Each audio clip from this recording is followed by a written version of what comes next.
talking about another very important and interesting aspect of sacred geometry, concentric circles.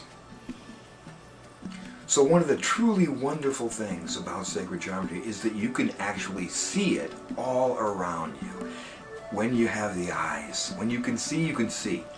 And when you can see, it's all around us, in us, through us, everywhere, at work, omnipresent, omnipotent.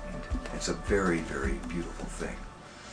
You want to see a clear manifestation of sacred geometric principle called concentric circles? Toss a rock up in the air and let it fall into a pond. Kadoosh! Concentric circles. Very beautiful.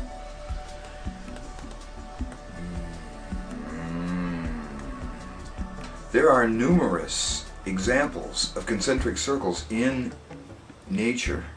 Tree rings are a perfect example. Tree rings are like a slow motion version of this waveform phenomena. Each ring marks the passage of an entire year. Another trip around the sun, another ring, another trip around the sun, another ring. It's like a language, like the tree is talking to us, telling us its life history in these rings, like chapters of rings. And the rings of Saturn. Now there is a spectacular, monumental manifestation of concentric circles. And the solar system itself. All the planets falling around the sun in more or less concentric circles. Beautiful. So how does this natural possibility of concentric circles relate to this language called sacred geometry? It traces right back to nature's first pattern. If we count out one radius at a time from any of the centers of nature's first pattern, we find the possibility of concentric circles expanding all the way into infinity, all sharing the same center. The first circle out from the center in nature's first pattern is traditionally called the germ of life. The second circle is called the seed of life. The third circle is called the flower of life. And the fourth circle is called the fruit of life. As they expand, each of these four circles share specific qualities, and yet each holds ever more potent sacred geometric possibilities. The germ of life creates numerous graphic possibilities, including a six-pointed star, the hexagon, and equilateral triangles, two of which form the archetype known as the Star of David. It even brings forth the famous peace sign. The seed of life, the second concentric circle, holds all the possibilities of the first plus more, including the famous archetypal form known as the yin-yang, perfect symbol of duality in general, and specifically projective and receptive energy, also known as gender energy. The seed of life also holds the famous Kabbalistic graphic known as the Sephirothic Tree of Life, which is so multifaceted that it can be contemplated for lifetimes, and has been. This brings us to the extremely important flower of life, the third concentric circle from our chosen center. Drunvalo Melchizedek is the being who is most responsible for bringing this form into the contemporary mainstream. Of course, it's always been an archetype of sacred geometry, but he actually brought it forward. I met Drunvalo around 1990 and became his immediate fraternal friend, as both of us had spent countless hours contemplating and meditating on sacred geometric archetypes. Drunvalo believed with all his heart that the flower of life, the third concentric circle, was the key form, the key archetype of sacred geometry, and then that was the thing that everybody should be studying in a primary way. On the other hand, I just as firmly believed that it was two circles of common radius and the Vesica Piscis, which was the root form. And that's where the real key study was. But he said to me, very sincerely, he said, I understand why you would feel that way, Charles. I really do. But trust me, it's the flower of life. Well,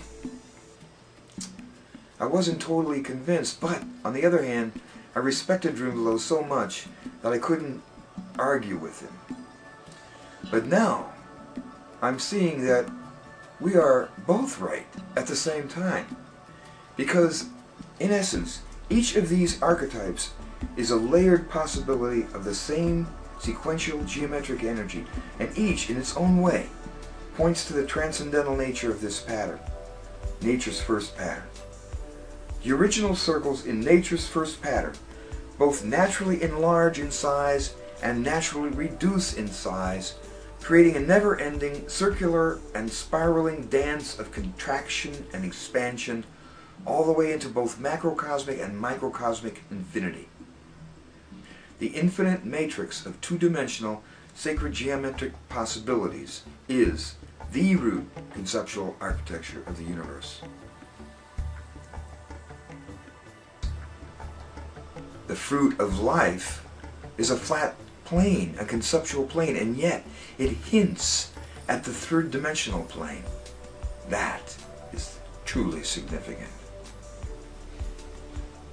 As we expand our radius of comprehension into the fruit of life, we discover the famous graphic known as Metatron's cube, an illusion of the three-dimensional Platonic solids, the tetrahedron, the hexahedron, the octahedron, the dodecahedron, and the icosahedron are all to be found inside this one graphic form known as Metatron's cube.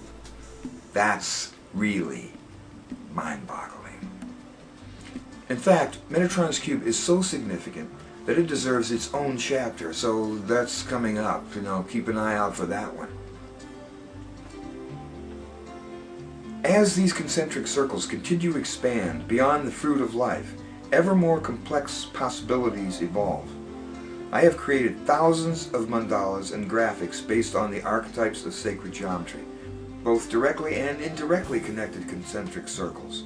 And these experiments have proven to me that this study is literally limitless.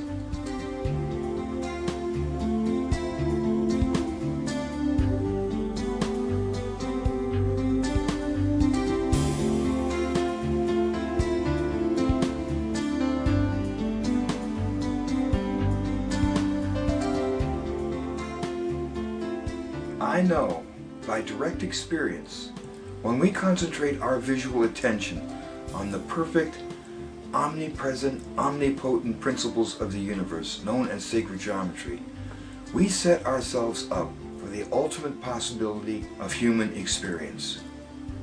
Profoundly personal, spiritual intimacy with unity consciousness. The all. It's very obvious there's really a lot of fascinating mathematical possibilities, scientific possibilities within this thing called sacred geometry. But that's not what I'm primarily interested in. I make mandalas to get closer to Spirit and to allow Spirit to guide me and teach me through this language. That's what I do. And I have such profoundly beautiful and wonderful experiences that I just am forced to try to share this. It's that good, folks. It's better than sex. Well.